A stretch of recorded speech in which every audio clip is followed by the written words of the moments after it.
বাগদায় পরপর জনসভা করছেন শুভেন্দু অধিকারী। আজকে ফিরহাদ হাকিমের জনসভা ছিল, সেই সময় রাস্তা দিয়ে কনভয় যাচ্ছিল বাগদায় শুভেন্দু অধিকারীর কনভয়। সেই শুভেন্দু অধিকারীর কনভয়কে লক্ষ্য করে জয় বাংলা স্লোগান উঠল, আর পর গাড়ি যাওয়ায় ক্ষুব্ধ ফিরহাদ হাকিম তিনি পুলিশকে ধমক দিলেন। ওগুলো হলো ডেড পার্টি।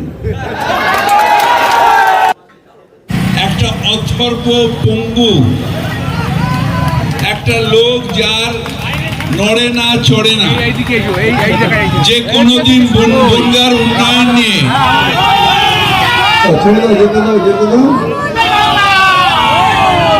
ওগুলো হলো ডেড পার্টি। এদিকে থাকা, এদিকে থাকা, আমার কথা শুনো। এই ছেড়ে দাও, এদিকে তাকাও, এদিকে তাকাও, এদিকে তাকাও। আমাদের একটা দুর্ভাগ্য। এই ছেড়ে দাও, এদিকে থাকা, এদিকে তাকাও, হেডারে বাবা এত পুলিশের গাড়ি কেন ওর জন্য?